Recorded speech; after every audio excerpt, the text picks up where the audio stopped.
Hind, Vande Mataram and Bharat Mata ki Jai. स्वागत है आपको on the Fauji show. Today we have with us very special guest Major Sidram. Thank you sir for accepting our invitation and हमारे channel पे आने के लिए. I've seen a lot of your videos and you're truly very inspirational. आपकी कहानी बहुत inspirational है and I am really looking forward to our conversation today. For those who don't know, sir is an alumni of OTA Chennai and he is himself NSG commando and उसके अलावा sir की journey बड़ी inspirational है from working in McDonald's as a part time during student life and also being a fitness trainer to being a NSG commando and then and an officer in the army so for all the audience काफी सारे lessons हैं leadership के ऊपर OLQs के ऊपर so stay tune and इस video को like share subscribe कीजिए and share it with as many as friends as possible.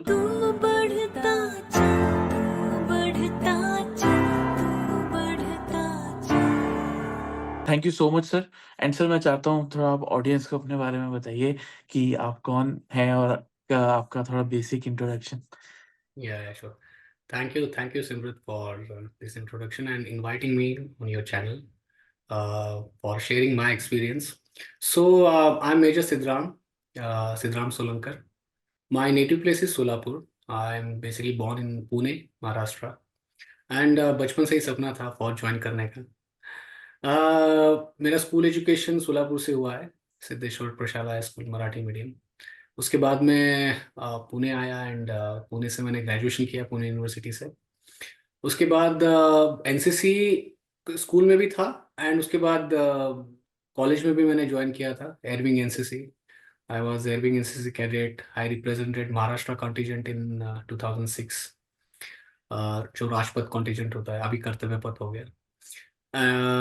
और वो बचपन से सपना तो था. उसके बाद the dream converted into a aim कि I wanted to join the army. And फिर उसके बाद जर्नी काफ़ी डिफिकल्ट रहा. Of course it was not easy कि मतलब I took 7 attempts SSB attempts to clear. And मैं बहुत ही एवरेज स्टूडेंट था. स्कूल कॉलेज में भी 50-60% हमेशा आते थे. मतलब ऐसे कभी नहीं कि मैं फेल होता था. ये ऐसा भी नहीं कि बहुत ब्राइट हो कि एकदम से 70-80 हो जाए. मैं 70-80 मेरे लिए ब्राइट स्टूडेंट्स होते हैं. ओके. जी सर. सो मैंने जो पढ़ाई, जो बहुत सिंसियरली पढ़ाई की थी, वो सीडीएस के लिए की थी. सीडीएस फर्स्ट में क्लियर हो गया था. बट एसएसबी ने काफ़ी मुझे मतलब बहुत स्क्रूटिनाइज किया है. मतलब मैं ये बोल सकता हूँ ना कि जनरली 60 ऐसा सिचुएशन रिएक्शन टेस्ट होते हैं ना एसएसबी में. जी तो सर. कितना आई गिवन मोर देन 300, है ना. 400 वगैरह. सो मतलब यस. उसके बाद फिर I got commission into regiment of artillery after joining completing the training in officers training academy Chennai.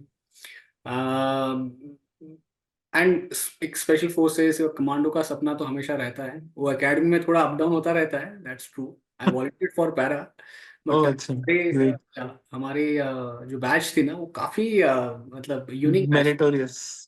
Meritorious तो नहीं कह सकते, बट बहुत यूनिक थी कि जनरली तुम देखोगे ना, मतलब you are also an ex N D. So sir. You can understand. Generally वो एकेडमी में तो शुरू में पैरा, उसके बाद इन्फेंट्री, उसके बाद फिर सपोर्ट आर्म्स वगैरह होता रहता है. Up down up down. जब भी रात को रगड़ा होता है तो तुम्हारा चेंज ऑफ आर्म्स हो जाता है हमेशा भाई. True sir, true. Still, हमारे बैच में ये हमेशा होता है कि पैरास के लिए ज़्यादा वॉलंटियर्स कम होते हैं. Nobody okay. To it.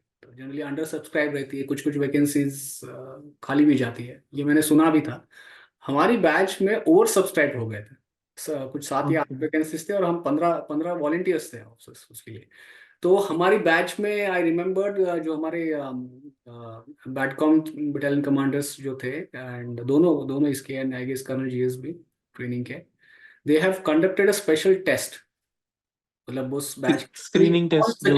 हाँ, स्क्रीनिंग लिया था उन्होंने कि सच स्क्रीनिंग कौन इसमें से. बिकॉज उनको पता था कि यार तुम लोग कैजुअलिटी हो जाओगे. इससे अच्छा इन्फेंट्री वगैरह बाकी एग्जाम्स ले लो, तुम क्यों, why you want to join. तो बट एनीवेज उसके बाद फिर देन पूरी कहानी है ही 10 साल की। So this is the short introduction I wanted to give. Great.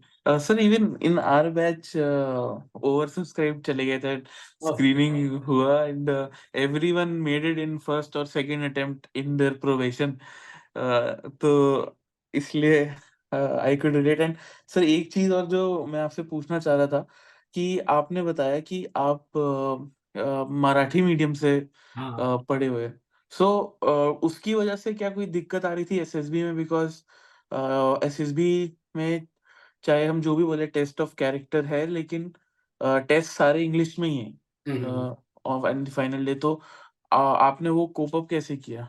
That's a very good question, very very good question.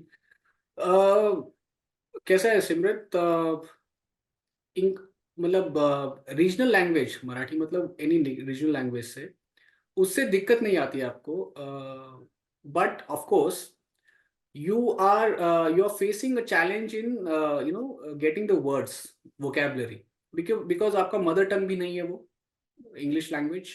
And अभी स्कूल एजुकेशन बहुत फाउंडेशन होता है ना, आपके जो अर्ली एजेस में जो आपको जो सिखाया जाता है, तो वो मुंह जुबानी आ जाता है, मदर टंग हो जाता है। तो ऑफ कोर्स वो चैलेंज हमेशा रहता है रीजनल मीडियम से जो भी सीखता है। बट एसएसबी में मैंने खुद देखा, अभी 7 अटेम्प्ट्स में जो बोल रहा हूँ, तो 7 तो मेरे खुद के हैं, लेकिन वो एक ग्रुप रहता है, वो एक एटमॉस्फेयर, एक एनवायरनमेंट था। ये 2.5 years का जर्नी था। ये 2008 में मैंने फर्स्ट अटेम्प्ट स्टार्ट किया था, एंड 2010 एंड तक चला था, 11 में मैंने ज्वाइन किया था। ये 2 साल में मेरे जितने भी दोस्त थे, हमारे ग्रुप था, एनसीसी का ग्रुप था। जनरली होता भी है एस्पिरेंट्स में भी, तुमने देखा होगा कि एक ग्रुप बन जाता है। ऐसा बहुत रेयर है कि कोई एक अकेला बंदा है वो प्रिपेयर कर रहा है और उसके कोई आसपास के दोस्त नहीं है, बहुत रेयर होता है। तो हर कोई जा रहा था, हर कोई रिकमेंड होके भी आ रहा था, कोई नॉट रिकमेंड, कोई स्क्रीन आउट, कोई रिकमेंड होने के बाद दूसरे अटेम्प्ट में जाके स्क्रीन आउट होके भी आ रहा है। ये भी हुआ था, मतलब मैंने पहले 2 अटेम्प्ट आई गॉट कॉन्फ्रेंस्ड आउट, तीसरे अटेम्प्ट में मैं स्क्रीन आउट भी हुआ था। ओके। सो ये अप एंड डाउन बहुत चल, मतलब एक तो मेरा फ्रेंड था, उसका एग्जांपल मैं बताना चाहता हूँ। He went to Allahabad SSB board. Allahabad में he got recommended for the OTA entry, CDS के थ्रू। उसके बाद he was from the technical background से था, तो उसने अप्लाई किया था जो टीजीसी एंट्री होती है ना टेक्निकल की, उसका एसएसबी इलाहाबाद में ही आया था, टीजीसी का सेम एसएसबी। तो उन्होंने थोड़ा डेट चेंज करके ओटीए का एसएसबी खत्म हो गया, और उसके बाद 2-4 दिन के बाद मेडिकल जब उसका चल रहा था, उसी दौरान उसका टीजीसी का भी रिपोर्टिंग था। ओके। तो उसने अहमदाबाद इलाहाबाद बोर्ड में he got recommended for OTA. उसका जब मेडिकल चल रहा है, तो उसने 3-4 दिन के बाद कहा, रिक्वेस्ट करके टीजीएस के लिए भी उसने वहां से अप्लाई किया, बिकॉज चेंज हो जाता है ना, चेंज ऑफ एंट्री हो जाता है। वहां पे जाके he got screen out in the same centre. Okay. This happened. So मतलब यू जस्ट रिमेम्बर कि 3-4 दिन पहले मैं सेम सेंटर में एक बोर्ड से रिकमेंड हुआ हूँ, मेरा मेडिकल चल रहा था। अभी मैंने दूसरे बोर्ड में जाके मैंने रिपोर्ट किया और मैं स्क्रीन आउट होके आ गया। He continue with the medicals. Great. Actually, sir, I was talking to one of the ex GTOs, hmm. Babu sir. So he was saying कि every aspirant should take each SSB as a new innings, जैसे cricket में exactly, होता है। Absolutely and right. Kohli अगर 100 बनाता है, तो अगली इनिंग्स पे 0 पे भी आउट हो सकता हो है। जाता है, सो एग्जैक्ट। इसलिए every innings and every SSB attempt has to be taken seriously. आप मतलब ओवर कॉन्फिडेंस में मत जाइए, Yes, yes, yes. है ना? That is the beauty of SSB. It's a very pure form of test. तो I don't say कि जिसको जो रीजनल मीडियम से आया उसको चैलेंज नहीं होगा, ऑफकोर्स उसको थोड़ा एक्स्ट्रा एफर्ट डालना पड़ेगा, but still SSB is a test of personality and psychology. It's a test of perception. अब तुम जितने भी टेस्ट देखोगे, साइकोलॉजी, इवन आईओ वगैरह and GTO task, it's a test of आपकी जो क्वालिटीज है, ऑफिसर लाइक क्वालिटीज जो बोलते हैं, जो 15 क्वालिटीज है, वो क्वालिटीज ही चेक करते हैं। क्वालिटीज किस में होती है? पर्सनैलिटी में होती है। और पर्सनैलिटी जो परसीव करते हैं, आपके सामने जीटीओ एक सिचुएशन रख रहा है और उसको आप कैसे हैंडल करते हो। साइकोलॉजी टेस्ट में भी आपको एक सिचुएशन दी जा रही है, आप उसको कैसे हैंडल करते हो। Even the word association test, आपके सामने एक वर्ड आ रहा है, करेज, 15 सेकंड में आपके दिमाग में कौन सा थॉट आ रहा है उसको लेके। So everywhere a situation is given to you and your personality is tested for those qualities only. ये qualities है या नहीं है. Okay. So इंग्लिश को of course as a communication या उसका मोड ऑफ लैंग्वेज है वो वहाँ पे, वो तो सीखनी ज़रूरी है, बट उसके ऊपर ज़्यादा ये मत करो कि फोकस बस मुझे बहुत फराटेदार अंग्रेजी ही बोलनी है तभी मैं जाके रिकमेंड होगा, ऐसा बिल्कुल नहीं है. इवन मेरी अभी भी अंग्रेजी इतनी अच्छी नहीं है. जब मैं रिकमेंड हुआ तब भी मेरी अंग्रेजी बहुत फराटेदार थी. मैंने इंग्लिश को बहुत इंप्रूव किया, इसलिए मैं पिछले 6 अटेम्प्ट में नहीं हुआ था, ऐसा बिल्कुल नहीं था. इट्स अ वेरी वेरी वो लैंग्वेज से बहुत ऊपर है वो टेस्ट. और असेसर्स भी जो होते हैं दे आर वेल ट्रेन्ड. उनको पता है English is just a language, it's a trainable area. इस पे हम ट्रेनिंग दे सकते हैं, 3 महीने के अंदर आपको आप सीख जाओगे यार कैसे बोलना है. लेकिन करेज कहाँ से लाऊंगा मैं? रात के समय में बारिश हो रही है, आसाम के घने जंगल में, वो टीम के साथ बंदा है, उसके पास एक 10 की टीम दी है छोटी, और हिज कम्युनिकेशन के साथ आउट हो गया है. अब उसको पूरी टीम के साथ लेके आना है उसको उस जंगल में एरिया में से. इंसर्जेंसी है, इंसर्जेंट से कहाँ पे कैसे करेगा, वो कैसे डिसीजन लेगा, इनिशिएटिव कैसे लेगा, करेज के साथ वो खुद डर के भाग जाएगा या अपने बंदों को साथ में लेके चलेगा. सो ये क्वालिटीज तो वो ट्रेन नहीं कर पाएंगे 2 साल 3 साल 4 साल जो भी ट्रेनिंग पीरियड होता है उसमें. ओके. सो वो टेस्ट करते हैं. So definitely Great. आपके पास क्वालिटीज होनी चाहिए. ये सर मैंने एक्चुअली अपने स्टूडेंट्स के बिहाफ पे पूछा था. We run a English communication cohort every first of every month. So hmm. So उनके बिहाफ पे मैं हर बंदे से पूछता हूँ. And for the audience, the brochure is in description along with the WhatsApp number. You can enroll yourself. It is starting from 1st May. Hmm. Moving on to the video.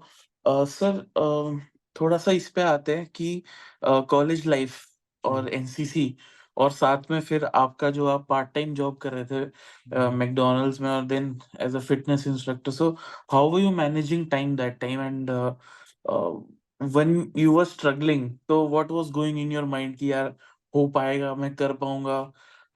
जैसे aspirants, at least I started, sometimes you double think कि यार हो भी पाएगा, कर भी पाऊंगा, hmm. But how to deal with that? Yeah yeah very right. ये तो exactly I have gone through the same phase कि क्या होगा, कैसे होगा, हो पाएगा कि नहीं हो पाएगा, मुझे करना चाहिए नहीं करना चाहिए, मतलब बहुत वो डिलेमा में चलता ही रहता है हमेशा. मैनेजिंग टाइम के ऊपर इफ यू आस्क मी कि वो तो वो एज एंड वो सब एनर्जी इतनी होती है यार कि मतलब 24 घंटे भी कम पड़ जाते हैं. द यंगस्टर्स, तुम यूथ किसको बोलते हो? You should not sit quietly do nothing. नहीं यार, यू शुड डू एवरीथिंग. मतलब संडे में मेरा ऐसा होता था कि सैटरडे शाम को हमारा संडे स्टार्ट हो जाता था. शाम को 7-8 बजे हमने एनसीसी का ड्रेस ले लिया, उसको प्रेस किया. तो जैसे कैंची से हाथ कटेगा वैसी वाली वो प्रेस वाली वो ये आनी चाहिए, उसको प्रीस आनी चाहिए शर्ट को, ग्रीस. ट्राउजर को. और जूतों पे तो मिरर की तरह वो चमकना चाहिए, मेरी शक्ल दिखनी चाहिए ना. उस्ताद पार्टी, इंस्ट्रक्टर पार्टी, तो बोलते हैं यार शक्ल नहीं दिख रही मेरी, उसको रगड़ाओ. तो उसको रात भर बिल्कुल. बैठ के हम उसको करेंगे, है ना. और वो जल्दी खत्म करना है सो दैट सवेरे जल्दी भी उठना है. You have to get up at 4 4 4:30, ताकि जो 6 बजे का रिपोर्ट लगेगा उससे 15 मिनट पहले आपका जो CHM, सीनियर अंडर ऑफिसर वगैरह जो होते हैं उनका रिपोर्ट लगता है. रिपोर्ट. उससे पहले फिर आपको फॉलो इन होना है, हर जगह पे आना है. गेट से आप दौड़ के आओगे ग्राउंड में से तो सबको दिख जाएगा कि ये लेट हो गया है, तो उसका अलग पनिशमेंट है. एक लेट हो गया पूरे प्लाटून को पनिशमेंट मिल सकती है. तो शाम को शुरू हो जाता था सैटरडे नाइट हमारा. अर्ली मॉर्निंग हम स्टार्ट करते थे, फिर 3-4 घंटे का पूरा एनसीसी का रगड़ा. वो सब होने के बाद फिर then I went to McDonald's. मैं 12:30-1 बजे मुझे ख़त्म करके वहाँ पे जाता था. वहाँ पे चेंज करता था यूनिफॉर्म वगैरह. उसके बाद काउंटर पे लग जाता था काम शुरू. और संडे को तो मैकडी में बहुत ज़्यादा भीड़ हो जाती है, रश आता है. रश आता है. तो शाम 7 साढ़े 7 बजे तक वो करना. उसके बाद वो ख़त्म कर लिया, वहाँ से फुटबॉल ग्राउंड पे गए एंड चेंज कर लिया, वहाँ पे स्टर्ट्स पहन लिए एंड फुटबॉल खेल लिया 2-3 घंटे. एंड फिर वापस आ गए दोस्तों के साथ. कभी कभी तो ये भी हो जाता है वहां से हम ट्रेकिंग के लिए निकल गए रात भर और कहीं पहाड़ में जाके सो गए हम. This was okay. सर, जब आप अभी कभी मैकडॉनल्ड्स जाते हो अपने फैमिली के साथ या दोस्तों के साथ, तो एक हल्की सी स्माइल तो आती होगी आपके चेहरे यार पे कि यार. और अब तो लॉन्ग। तो भी पता चल गया है, मतलब मेरा अभी तो 2-3 जगह पे थे जहाँ पे मैंने काम किया था, तो they know that okay, I worked here great. And and sir ये और फिटनेस। आई एंजॉयड दैट यार, दैट मोमेंट यार। मतलब अभी आने के बाद ना, तूने जो पूछा ना कि तब जो लगता था क्या होगा कैसे होगा, आई रिमेम्बर बहुत अच्छे से। जो मेरा फर्स्ट पेमेंट आया था, दैट वाज 716 रुपीज, 716 का, और चेक मिला था मेरे को, जाके डिपॉजिट करना था वगैरह। सो आर्ली बेसिस पे होता था। मतलब मुझे ये कॉन्फिडेंस था कि ये जो 716 रुपये मैंने कमाए, ये मेरी परमानेंट सैलरी तो डेफिनेटली नहीं है। इससे मैं और बढ़ता जाऊंगा और करता जाऊंगा, but I was so happy ये सब कर रहा हूँ मैं।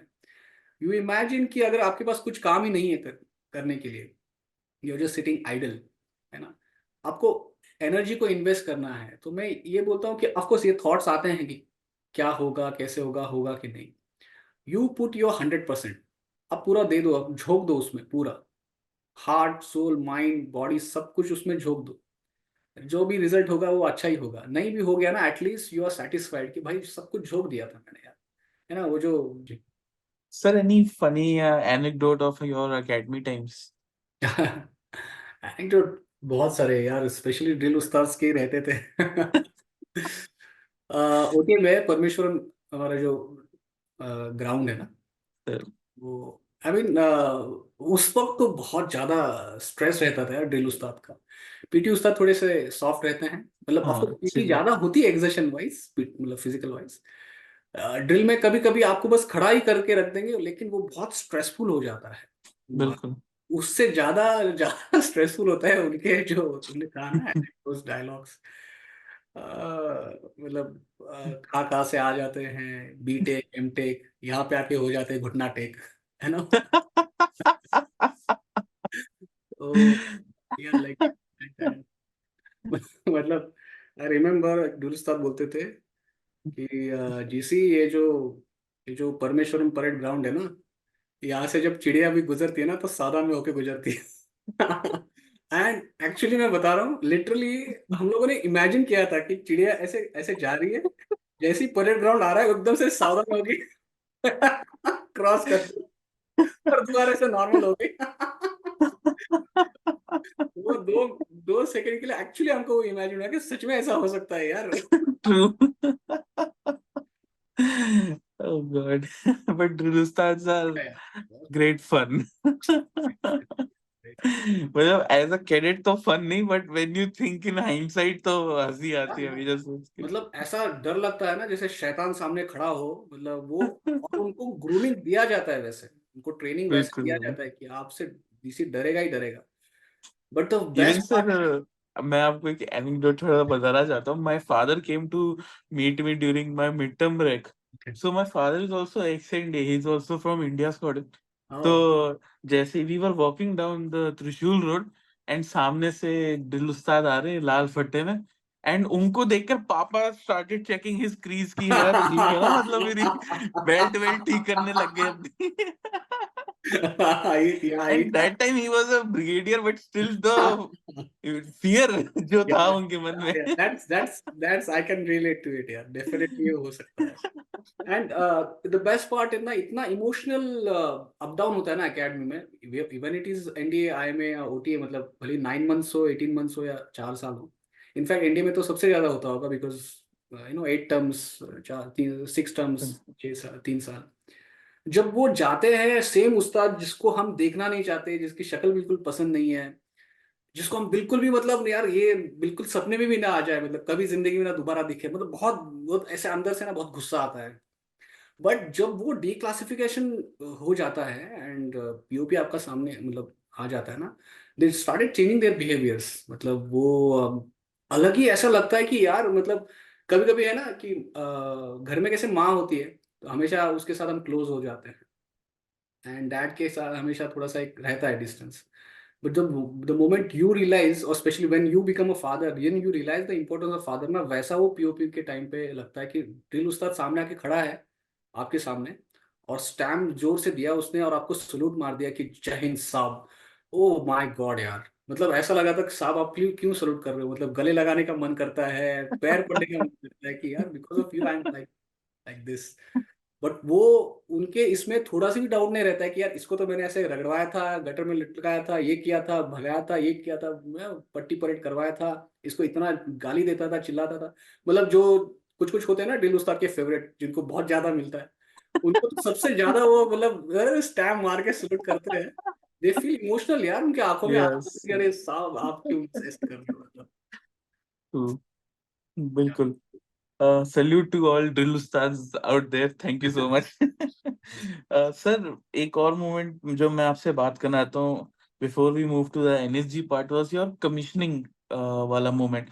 हाँ। जब आपकी स्टार्स लगते हैं तो आपका पीओपी में कौन आया था, and how was, what was the feeling going in your mind during the ceremony, और जब ओथ टेकिंग सेरेमनी होती है तो what was going in your mind? अरे यार वो तो बहुत ही मेमोरेबल डे था। मतलब एक एक सेकंड याद है कैसे कैसे बीता है, क्योंकि उस एक दिन के लिए हम बहुत जिए हैं ना। मतलब not only 1 year of the OTA, but उससे पहले भी एसएसबी अटेम्प्ट्स, एनसीसी, आरडीसी से, कि यार ये एक दिन मेरे लाइफ में आना है। एंड वो एक दिन 6 महीने पहले भी आता है, जब आपके ओवर स्टडी का पासिंग आउट परेड होता है। तो मेरे ओवर स्टडी का भी पासिंग आउट परेड का भी एक एक मोमेंट मुझे याद है उसका। स्टार्स मैंने लगवाया था and when I saw him. उसके बाद जो जो नज़दीक आता जाता है, मतलब एकेडमी में हमेशा ऐसा लगता है ना कि डे वन के एक दो हफ्ते के बाद कि बस खत्म हो जाए यार, ये कहाँ फंस गया हूँ। बहुत ही ज़्यादा आपको लगता है कि आप आउट ऑफ द वर्ल्ड चले गए हो, ये कोई नरक है। मतलब क्या ये जिंदगी जी रहे हैं हम, खाने पीने के लिए तरस रहे हैं, कहीं पे एक समोसा दिख जाता है तो ऐसा लगता है कि मतलब 10 साल से खाया नहीं है, ऐसे कूद जाते हैं। ये कैसी जिंदगी है, कहाँ पे भी वहाँ बिल्कुल। रगड़ रगड़ रहे हैं, नाले में जा रहे हैं, क्रॉल कर रहे हैं। But after end of it, मतलब वो जब स्टार लगते, माय फादर, माय मदर, मतलब माय मॉम, दोनों थे वहाँ पे एंड दोनों ने लगाया था। My father is from police department, तो वो भी ओके। यूनिफॉर्म से थे। एंड उन्होंने हमेशा कहा था कि यार तू पुलिस पुलिस छोड़ दे, तो गो टू फौज ओनली। रिस्पेक्ट मिलती है वहाँ पे। तो एंड उनका भी सपना था कि आई शुड बिकम अ फौजी। अ, वो जो मोमेंट थी, मतलब भूल नहीं सकता है। एक एक वो निकाल रहे थे, मतलब दे वर क्राइंग एंड उनको पता नहीं चल रहा था कि क्या करना है। तो मैं उनको बता रहा था कि डैड वो निकालना है उसको, and he was lost completely ना। उनको समझ में नहीं आ रहा था कि ये सब हो रहा है। Must be surreal for him actually या that time, या है ना? या एंड ओथ ओथ टेकिंग तो अगेन वो गूज बम्प है यार। मतलब एक तो आई रिमेम्बर कि जो लक्ष्य मूवी आई थी ना, उसमें जो ऋतिक रोशन भी जब ओथ लेता है, वो एक गूज बम्प था ही हमेशा से कि यार ये वो एकेडमी में एक फेमस सेइंग रहती है कि कौन कौन लक्ष्य कैजुअलिटीज है वगैरह। तो हम तो कैजुअलिटी से पहले ही हो गए थे, लक्ष्य से पहले ही हो गए थे। हम तो प्रहार से कैजुअलिटी हो गए थे। मेजर चौहान Sir, ने हमको even इंस्पायर कर दिया। my father was in the army, but still I am a luck casualty. लक्ष्य casualty. I still remember every dialogue of that movie, and I am very sure that even in my course also आधे तो होंगे लक्ष्य casualty, because that movie is so nice. Yes, So it was really inspiring movie यार। बिल्कुल।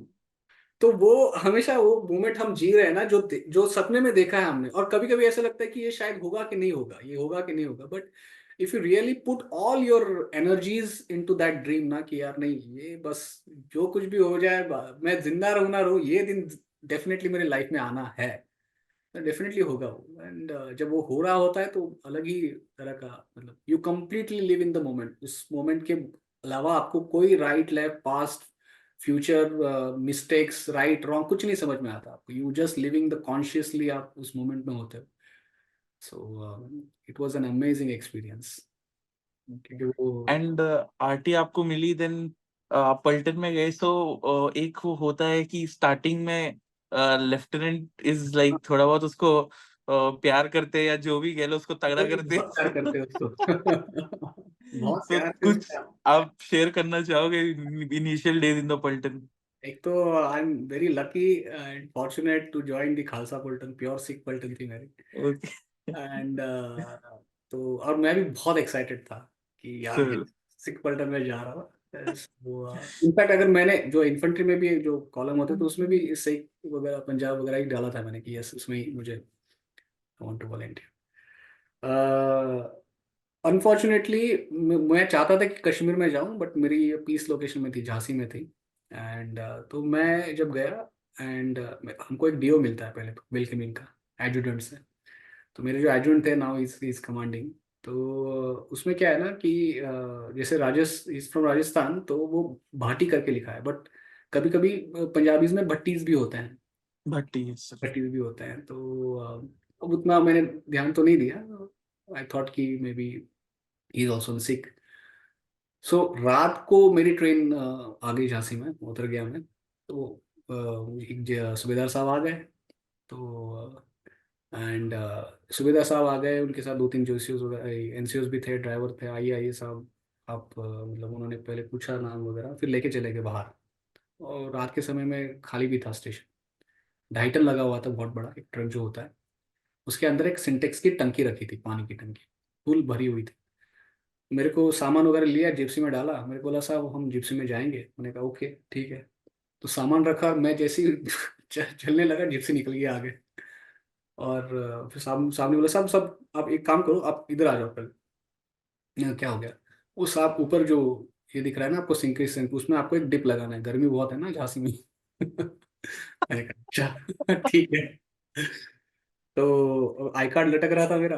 बोला I card तो आप बिक जाएगा आपका। मैंने कहा आई कार्ड तो नहीं दे सकता। तो भिगोगे कैसे जाओगे आप? फिर आई कार्ड बिक जाएगा। मैंने कहा यार अब तो ये देना तो पड़ेगा ही मुझे।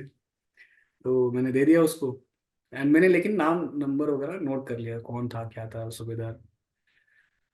अंदर गया मैं, डीप लगाई, होली डीप 1 2 3 4 10 बार उन्होंने करवाया यार। और जीन्स और टी शर्ट ही पहना था मैंने, और नॉर्मल स्पोर्ट शूज थे, पूरे भर गए। वो बाहर निकाला मेरे को, बोला हम सब कोई नहीं, अभी आप जाओ जिप्सी में बैठो, हम आएंगे। मैं जिप्सी में जैसे ही गया, जिप्सी में एक्चुअल मेरे जो सबाल्टर्न्स थे ना, वो बैठे हुए थे दोनों। और जिप्सी लेके भाग गए। और मेरे को बोले, चल आ जाओ यार, बैठो बैठो बैठो, आ जाओ आ जाओ। और मैं भगा रहा, मतलब वो कम से कम 7 8 किलोमीटर मेरे को भगाया उन्होंने। पूरा मतलब 1.5 2 घंटा पूरा जीन्स में। में, जीप में पूरा भीगा, मतलब भीगा था मैं हाँ। पानी से। तो उसके बाद मैं दौड़ रहा हूँ, पीछे पीछे दौड़ रहा हूँ। मुझे भी पता चल गया कि ये चल रहा है मेरे साथ। तो मैं भी कभी कभी धीरे धीरे हो जाता था, वो रुक जाते थे। मेरे को पता है भी रुकेंगे। फिर उसके बाद फिर भाई आना है, नहीं चल दिया, हाँ सर आ रहा हूँ आ रहा हूँ आ रहा हूँ। फिर जब मैं सामने आया आरपी गेट के, तो वहां पे एक टैंक लगा हुआ था। एंड एक बंदा था, थोड़ी सी दाढ़ी थी, मतलब जो गार्ड होता है ना, बट पगड़ी वगैरह कुछ नहीं थी उसकी। एंड मैं गया वहाँ पे। मैंने कहा मुझे अंदर जाना है। बोला कहाँ कहाँ जाना है आपको? मैंने कहा 62 मीडियम रेजिमेंट यही है ना? बोला नहीं। तो बट निश्चय कर, अपनी जीत करो, हमारा टैगलाइन तो वही है, वो आरपी गेट पे लिखा था। बोला अच्छा, आपको पढ़ना आता है वो? बोला हाँ। दिख रहा है टैंक, दिख रहा है आपको? बोला हाँ टैंक दिख रहा है। तो टैंक मतलब आर्मर्ड रेजिमेंट है ना, ये तो आर्मर्ड रेजिमेंट है। और मैं आपको सरदार दिख रहा हूँ क्या? पगड़ी कहाँ है मेरी वगैरह? मैं कहा हाँ यार वो तो है। तो जाओ उसको सल्यूट करके आ जाओ। मैं गया, टैंक को सल्यूट करके आ गया। फिर बोला आपका आई कार्ड दिखाओ। आई कार्ड तो नहीं है, सामान का है, सामान भी नहीं है। तो फिर कैसे क्या वगैरह, फिर वो चिल्लाने लगे कहाँ रखा, किसको दिया आई कार्ड? तो जो जेसीओ सूबेदार बन के आया था ना, अभी वो एनसीओ बन के आ गया। और उसने नेम प्लेट चेंज कर ली थी। मैंने कहा ये देखो यही तो थे। बोले ये सूबेदार दिख रहा है तेरे को? तू लेफ्टिनेंट साहब है, तेरे को पता नहीं सूबेदार और हवलदार में फर्क क्या है? ये तो हवलदार है, और तू नाम भी कुछ अलग बता रहा है। बोला यही थे। तो वो भी एक्टिंग में माहिर थे ना, सबको ट्रेन करके रखा था। फिर उसके बाद जो मेरा सबल्टन था ना, वो एक्चुअली वेटर बन के आ गया था। कैप्टन साहब जो थे वो वेटर बन के आ गए थे। बोला साहब पानी वगैरह, खूब थक गया था उसको, कुछ पानी वगैरह है क्या? हाँ ले लो। तो पानी पानी दिया, उसमें बहुत सारा नमक था, मतलब 3 4 नमक डाले थे। मैं बहुत खुश हो गया यार पानी देके ना, वेटर ने पानी दिया है यार। मैं पानी पिया एकदम से, कड़वा कड़वा, मतलब नमक वगैरह। मतलब पीना ही नहीं साहब, आप रखो मत, उसको रखना नहीं होता है, आपको पीना ही होगा। अरे यार ये क्या कर रहा है? पर वो एक टैक्टिक्स होती है ना कि डिहाइड्रेशन ना हो जाए, बहुत इसको भगा लिया है, पानी में भी डुबाया वगैरह वो सब। फिर उसके बाद पूरा झुंड आ गया हमारे, है ना, खालसों का। तो ढोल ताशा लेके आ गए, ढोल बजाने लगे। एंड फिर वो इतना बड़ा रम का गिलास, बोला साहब आपका 62 मीडियम में हार्दिक स्वागत है। फिर मेरे को वो लुंगी पहनाई गई, जैकेट डाला गया, पटका पहनाया गया, और सरदार बना दिया। फिर 1 2 3 मैंने 4 मतलब ग्लास वहीं पे डाउन। और उसके बाद मेरे को कुछ याद नहीं। वो कुछ समय था, 12:30 1 बजे थे, 1 1:30 बजे थे। एंड मैं सीधा 9 बजे मेरे को होश आया था। मेरे को बताया कि मैंने बहुत नाचा, 2 बेड तोड़ दिए, यहाँ पे मेरे को लग भी गया था, मैं गिर गया था। मेरा जो सबल्टन वेटर बन के आया था उसका मोबाइल मैंने फेंक दिया था, वो तोड़ दिया था। So it was nice. मैं दूसरे दिन मेरे को भी उन्होंने वो पटका पहन के, क्योंकि पटका पहनना होता है तो आपको दाढ़ी बढ़ानी होती है, 3 महीने आपका वो जो चलता है ना यूनिट के साथ, induction. correct. So being a pure Sikh person, I have to grow the beard and all, and फिर उसको पहनना वगैरह सब सीख। तो सवेरे पहन के हॉकी का टूर्नामेंट होने वाला था डिवीजन में।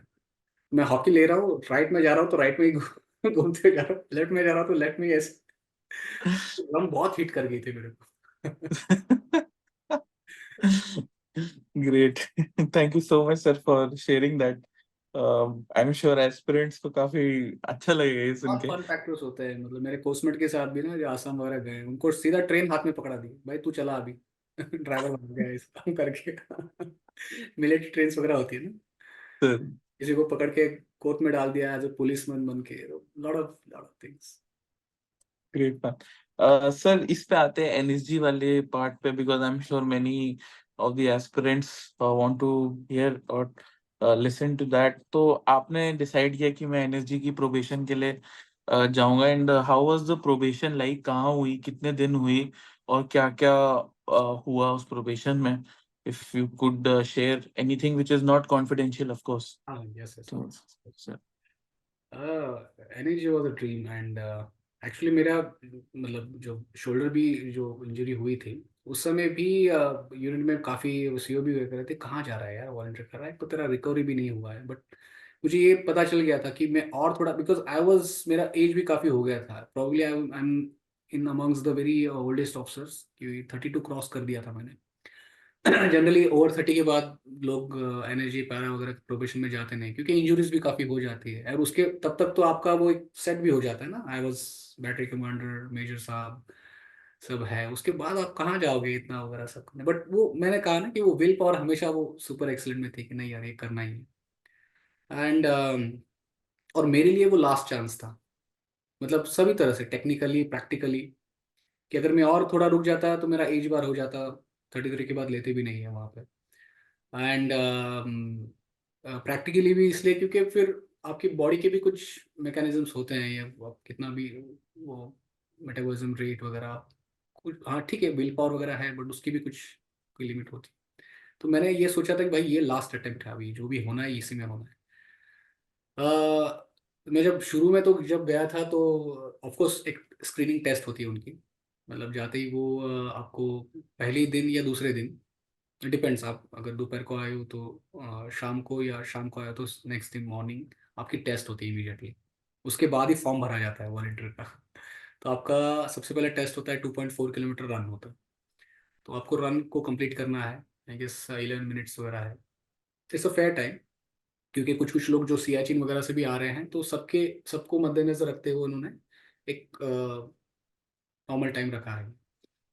तो उसके बाद 4 चिनअप्स लगाने हैं आपको प्रॉपर, AIPT के जो स्टैंडर्ड्स होते हैं उस टाइप के। उसके बाद वर्टिकल रोप चढ़नी है, हॉरिजॉन्टल रोप चढ़ना है, हॉरिजॉन्टल रोप करना है आपको, सॉरी।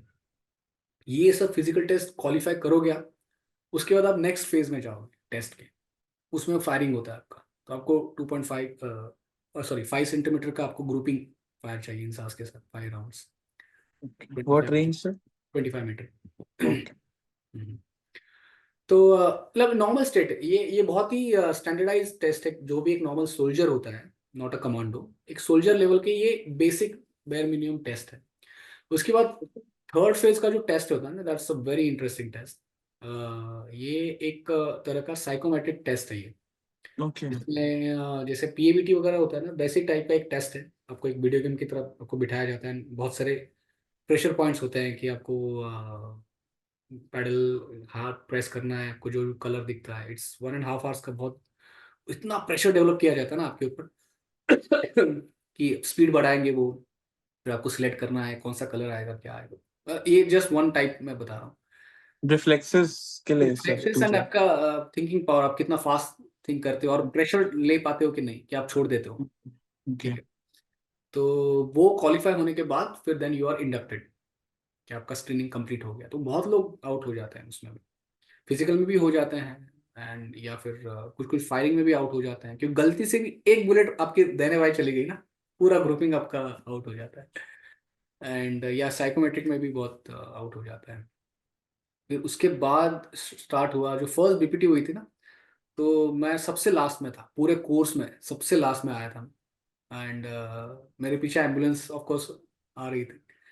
मैंने काफ़ी टाइम लिया था तब। एंड मेरे को उस्ताद ने बताया था कि साहब ये एनर्जी ट्रेनिंग सेंटर है, यहाँ पे तो एम्बुलेंस भी एक्सीडेंट में आती है, ऐसा चल तो आपका तो पता नहीं कटेगा। एंड आई रिमेम्बर जो फर्स्ट 2 वीक्स के अंदर बीओसी का टेस्ट हुआ था। मतलब ये नॉर्मल टेस्ट रहते हैं जिसका काउंट नहीं होते, but every every week they conduct the test, कि आपको दिखाने के लिए कि आप कौन से लेवल पे चल रहे हो, कि आप कर पाओगे कि नहीं कर पाओगे। तो बीओसी जो बैटल ऑब्स्टेकल कोर्स होता है, इसमें 26 ऑब्स्टेकल्स होते हैं। And energy probation is known for the obstacles. इनका जो बीओसी कोर्स है ना, ये टफेस्ट। वो रिक्वायरमेंट भी वैसी है, आपकी सब हाइट बढ़ जाती है आपका, क्योंकि एनर्जी के ऑपरेशन सारे अर्बन बेस्ड हैं, जिसमें आपको हाई रेज बिल्डिंग्स के ऊपर स्लेदरिंग एप्सिलिंग करना है, रैपलिंग करना है, बहुत सारा वेट कैरी करके। नॉट ओनली दैट, एंड मतलब हाई रेज मतलब 3-4 फ्लोर नहीं, वो अच्छी खासी, जैसे आरबीआई वगैरह 35 फ्लोर, 50 फ्लोर्स। मतलब वहाँ पे मुंबई में तो 30, 20, 25 से नीचे तो है ही नहीं। एंड उस एरिया में आपको उस वेट के साथ वो सब करना है, तो अपर बॉडी बहुत ज़्यादा ज़रूरत है वहाँ पे उस ऑपरेशंस के लिए। तो मेरा तो मतलब जनरली उनका पासिंग टाइम था कुछ 18 मिनट्स, 26 ऑब्स्टेकल्स का। एंड मैंने 32 मिनट्स लगाए थे फर्स्ट जो अटेम्प्ट हुआ था हमारा। एंड उसमें से भी 2-3 ऑब्स्टेकल, स्पेशली जो 26 फीट होता है, जो एनर्जी ट्रेनिंग सेंटर में बहुत फेमस है ये 26 फीट ऑब्स्टेकल, कि वहाँ पे सारे उस्ताद बोलते हैं कि ये जो काली वर्दी है ना, ये ऊपर रखी हुई है, कि जो भी वो क्रॉस कर लेगा देन उसके लिए ज़्यादा प्रॉब्लम नहीं है। अदरवाइज जितने भी प्रोफेशन में जो फेल होते हैं ना, मैक्सिमम 70-80% वो 26 ऑब्स्टेकल पे जाके ही फेल हो जाते हैं, क्योंकि सबसे ज़्यादा वहाँ पे एग्जॉस्शन आपका हो जाता है। 13 ऑब्स्टेकल्स आपने क्रॉस किए हैं, जिसमें सब अपर बॉडी स्ट्रेंथ है, और फाइनल ये 26 फीट आपको ऐसे स्ट्रेट क्लाइंब चढ़ना है आपको वेट के साथ। तो थोड़ा सा भी आपका स्ट्रेंथ या मसल एक ने भी गिव अप मार दिया ना, आप सीधा नीचे गिर जाओगे। और एक बार गिर गए फिर तो मुश्किल है। मतलब आज तक किसी ने दोबारा उसको उठ को चढ़ के क्रॉस नहीं किया उतने टाइम में, वो जो टाइम फ्रेम यूज होता है आपका 18 मिनट्स। तो मेरी टीम भी काफ़ी मुझे इंस्पायर करती थी। सारे पैरा मैक्सिमम तो पैरा एसएफ वाले ही आते हैं, कुछ कुछ के सेकंड टेन्योर भी थे। वो बहुत मुझे ट्रिक वगैरह बताते हैं, बट ऐसे ना, फिटनेस ये बहुत प्योर टेस्ट है, आपको फिट होना ही पड़ेगा। आप कुछ भी उसमें ट्रिक या कुछ शॉर्टकट नहीं है उसमें। तो मैं हमेशा एक्स्ट्रा पुट इन मारता था, हमेशा एक्स्ट्रा करता था खुद। मतलब पूरी बॉडी तो कहती कि भाई टूट गया है तू यार कंप्लीटली, अभी और कितना मारेगा। मतलब बाकी के अगर 100 मार रहा है तो मैं और 10 मार के पुशअप्स को खत्म कर देता था, क्योंकि मुझे पता है कि मुझे इनसे ज़्यादा करना है, तभी जाके मैं उस स्टैंडर्ड में आ जाऊंगा। एंड देन काफ़ी मतलब हाथ में ब्लिस्टर्स होना, मसल पुल्स होना, ये बहुत सब कुछ हुआ है वहाँ पे। चक्कर आके गिर गया मैं 2-3 बार, बहुत बार डिहाइड्रेशन होना वगैरह।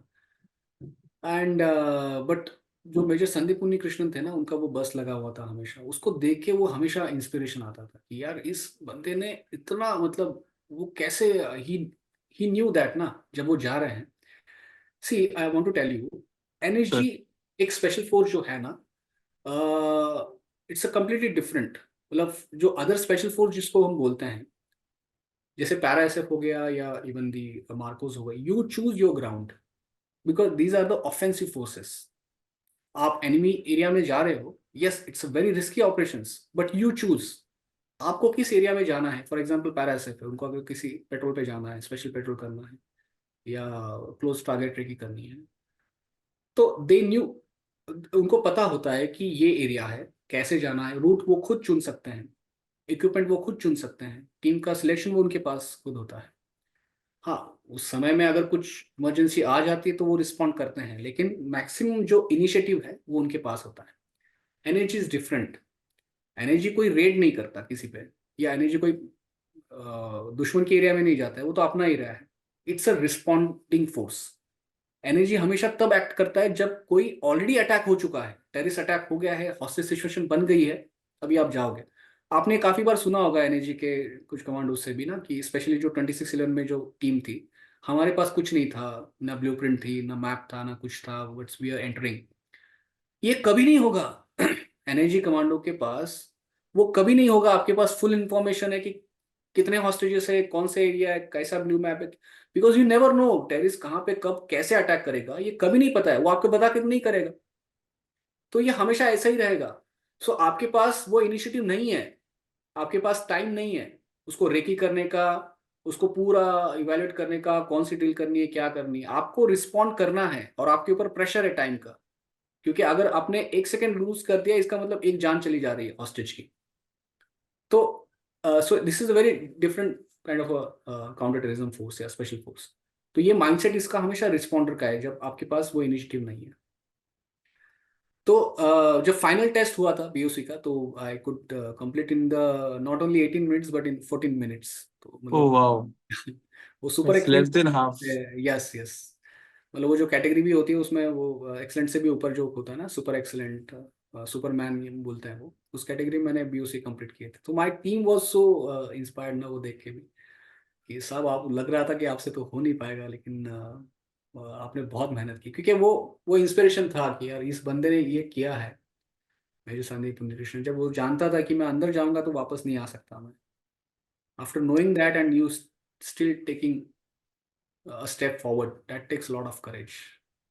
So ये तो Sir, did you see that documentary, NSG documentary अभी जो yeah, नेट जियो ने कवर किया, this is I have है seen ना? that. This सो is उसमें वो दिखाते हैं कि जो officers they clear the probation, then they were given beret और एक हाँ ड्रिंक होता है, exactly. एंड देन एक वो सोफा जिसपे Yes, yes. Major sir laid down his life, उसमें बुलेट मार्क्स Marks. मार्क्ड होते हैं। So Yeah. Did you see that? वो पहले, हाँ यस, वो मतलब I was not part of 51। 51 में लेके ओके, जाते, आई वाज पार्ट ऑफ 26। बट हाँ, ओके, 51 में वो देखा था मैंने जब हम गए थे। ओके, पहले वो ताज में था, फिर उसके बाद 51 ने it was called there. Okay. And yes, it's because that's a symbol of courage. मतलब आपको हमेशा वो, इट्स अ रिमाइंडर कि if he can do it, you can do it, and anybody can do it, and बिल्कुल। That is why you are wearing the Balidan. मतलब one of, please sorry sir, continue please. हाँ, well, that is a symbol of balidan, that sofa. It's just not a sofa. After that it becomes a symbol of balidan, कि आपको पता था कि आपको जाने के बाद you are losing your life but you are saving millions, hundreds probably। तभी जाके आपने, लेकिन आपने वो चूज किया, आपने बलिदान चूज किया है। तो बलिदान का मीनिंग ही वही है ना, कि हमने ऑलरेडी हमारी लाइफ तो दे दी है, अभी जो बचा है वो तो बस एक जस्ट बोनस है हमारे लिए। तो जब भी वो मौका आएगा चॉइस का, कि क्या मैं रुक के डिसीजन लेके ठहर जाऊं, क्या करूं, तो वो मौका अभी आपने खो दिया है। अब आप कमांडो बन चुके हो, अभी आपने बलिदान लगा दिया है, साहसी विजय है। जब आपके पास मौका है कि बस मैं अंदर जाऊंगा, खत्म करूंगा टेरिस को, वो जो थ्रेट है उसको खत्म करूंगा, और जो हॉस्टेज है या बाकी जो सिचुएशन है उसको अंडर कंट्रोल लाऊंगा, चाहे चाहे मेरी जान ना चली जाए। सो वो हो गया है। So that's a symbol of बलिदान। सर जैसे ही प्रोबेशन खत्म होता है, the what is the culmination ceremony of the probation, like what happens for the हाँ, ऑफिसर्स? सो एनर्जी का ऐसा है ना, एनर्जी का ट्रेनिंग सेंटर का तो प्रोबेशन कंप्लीट हो जाता है once you clear all the test. But उसके बाद आपका अगेन डीक्लासिफिकेशन हो जाता है, जिसमें आपको अलग अलग यूनिट्स मिलते हैं, जैसे मुंबई, कलकत्ता, चेन्नई, हैदराबाद, 51, 52 या सपोर्ट स्क्वाड्रन वगैरह। तो आई गॉट मुंबई। एंड तो जब सारे ऑफिसर्स जब अपने अपने यूनिट में जाते हैं, तो वहाँ पे भी एक प्रोबेशन चलता है। ओके, या सो हर एक का, 51 का, 52 का, 26 का, 27 का, हर एक का अपना अपना अलग प्रोफेशन चलता है। वो थोड़ा एडवांस लेवल पे रहता है, उसमें काफ़ी ज़्यादा टैक्टिकल लेवल पे ट्रेनिंग ज़्यादा होती है। ओके, रहना तो वहाँ पे भी होता है, मतलब प्रोफेशन है तो प्रोफेशन ही है वो। कुछ तब तक हम लोग ब्लैक यूनिफॉर्म नहीं पहनते, तब तक हम लोग, ओके, हाँ yes, we were not blackening. मतलब वो ट्रेनिंग सेंटर जो एनर्जी ट्रेनिंग सेंटर है, वहाँ पे आपने जस्ट क्वालिफाई किया है, yes, you qualified to become a commando, but जब आप यूनिट में जाते हो उसके बाद का जो प्रोग्रेशन होता है दैट डिसाइड कि अभी आपको कब ब्लैकनिंग करना है। तो इट इट टेक्स 6 मंथ्स। एक ऑफिसर्स थे उनको 6 महीने लगे। इट डिपेंड्स, मतलब अलग अलग यूनिट का अलग अलग कल्चर होता है। जनरली 1 से 1.5 महीने के अंदर आपका ब्लैकनिंग हो जाता है, क्योंकि हर जो सीईओ जो ग्रुप कमांडर होते हैं ना, दे डिसाइड सम स्टैंडर्ड कि ये स्टैंडर्ड ये टेस्ट ये कंप्लीट करेगा, इनको ब्लैकनिंग। किसी किसी का 15 दिन में भी हो गया है। ओके। जिसी को लगा है इज फिट यार, इज गिविंग अ बलिदान, तो उसको हम ब्लैकनिंग बोलते हैं। एंड हम 3 ऑफिसर्स थे, हमारे मेरे साथ 2 ऑफिसर्स और थे। तो तीनों का हमारा जो सेरेमनी था आगे, यार that that was also moment. And मतलब जो पहली बार वो वर्दी पहनी, मतलब नो ब्लैक यूनिफॉर्म, एंड वो जब सितारे हम चढ़ा रहे थे एक एक वो बैंड पे, ऐसा लग रहा था मतलब कि यार दुनिया का सबसे महंगा जो कपड़ा है मतलब। है ना, वो मैं मेरे अंदर है। दुनिया का सबसे रईस आदमी मैं बन गया हूँ आज। आज मुझे कितने भी लोग, मतलब जितने बड़े बड़े रिचेस्ट मैन है ना, कि वो कितनी भी दौलत शोहरत दे दे आज, वो एक तरफ है। और अभी जो मेरा सीईओ मेरे को जो बलिदान पहनाने वाला है, दैट इज ये हो ही नहीं सकता। इसका इसका कंपैरिजन किसी और के साथ हो ही नहीं सकता। सो वो मोमेंट था यार। एंड सीईओ ने पहनाया, हमने सल्यूट किया, उसके बाद फिर वो टोस्ट होता है, फिर मैस में पार्टी होती है, and it was a moment. So great, great.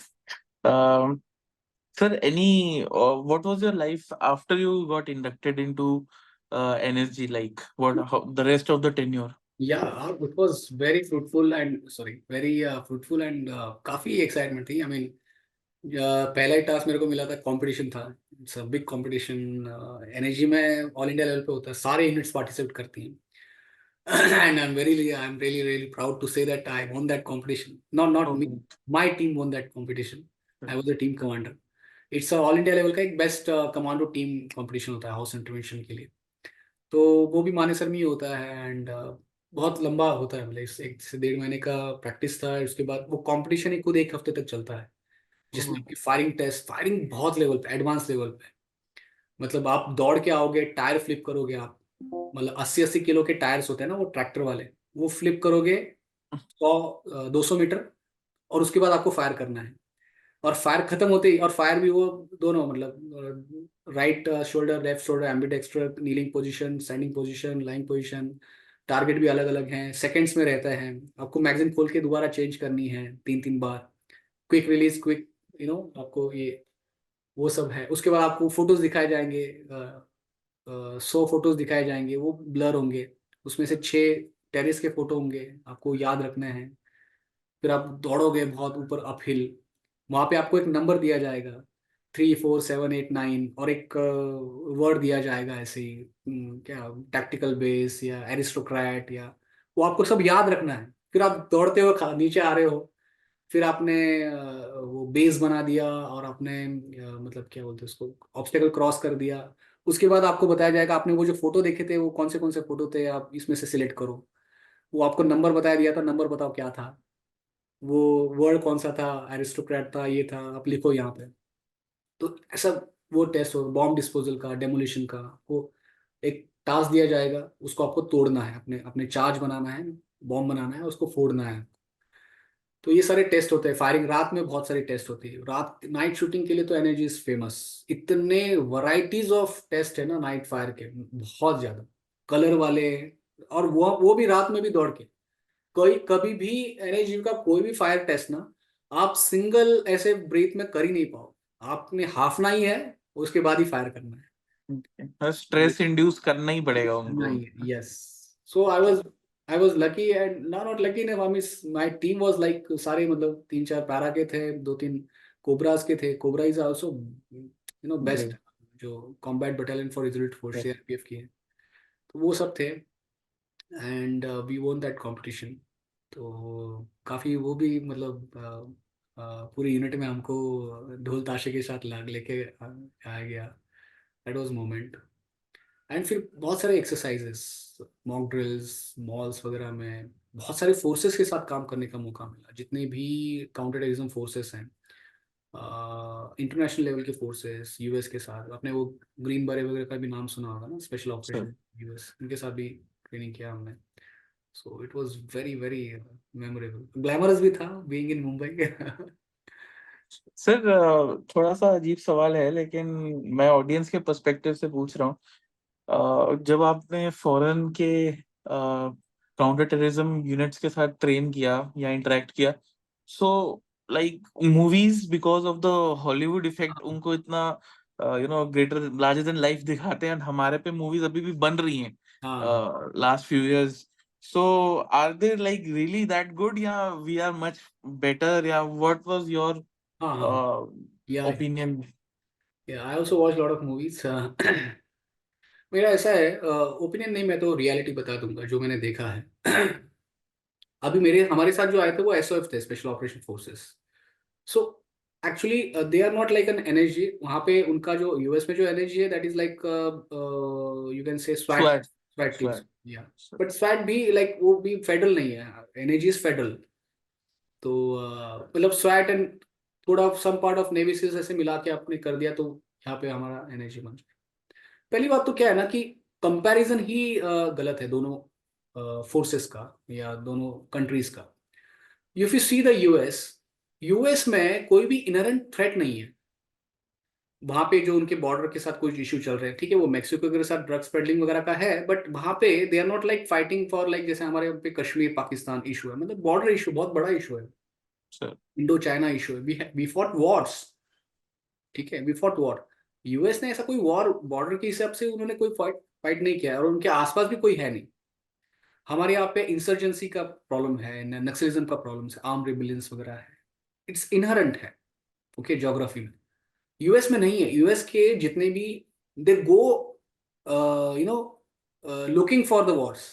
जैसे वियतनाम में जब हुआ था, वियतनाम और यूएस में कितना अंतर है, वाई, मतलब एक कॉमन सेंस का क्वेश्चन आ जाता है, अभी एस्पिरेंट्स भी हो जिसको कोई नॉलेज नहीं है वॉर्स का, मिलिट्री का, वो कॉमन सेंस से ये क्वेश्चन पूछता है कि अमेरिका बहुत दूर है यार, वो वियतनाम में क्या कर रहा था, वो इराक में क्या कर रहा है, अफगानिस्तान में क्या कर रहा है, अफगानिस्तान से तो इंडिया ज्यादा नजदीक है, मतलब बॉर्डर इश्यूज भी है। स्टिल आई कैन अंडरस्टैंड कि पाकिस्तान, अब ईरान वगैरह जो आसपास वाली कंट्रीज है, हम झगड़ रहे हैं, ये मेरा इलाका है, ये मेरा इलाका है, जैसे कश्मीर के लिए हो रहा है।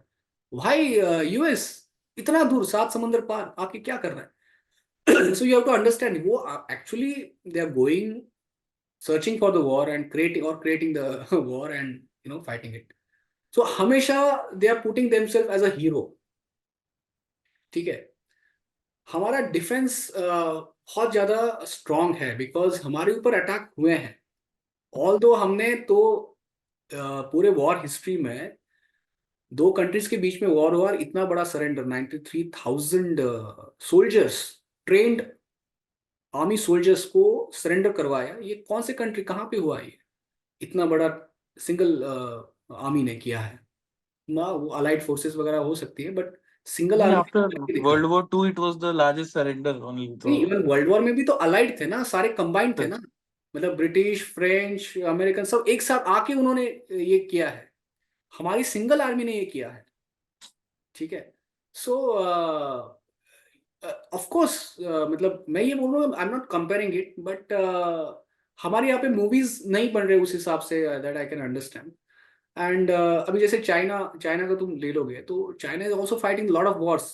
उनके ऊपर सिर्फ उनके लिए India is not the only threat, उनके भी बहुत सारे चीजें हैं, वो भी कभी हेड ऑन क्रैश नहीं होला, like if I don't want to go into the geopolitics, but if you see the 62 war, तो वो वॉर तो तब होगा ना जब एंड यू फाइट, जैसे तुम बोले कि ये झगड़ा हो गया और ये हार गया, तो तूने मेरे को 2-3 घुसे मारे, मैंने तेरे को मारे, फिर तूने मारे, फिर मैं उठ नहीं पाया, फिर तू बोल सकता है कि मैंने सिद्धराम सर को फाइट हुआ और 2-3 उन्होंने मेरे को पेले, मैंने उनको पेला, अब वो उठे ही नहीं मेरे 2-3 घुसे खा के।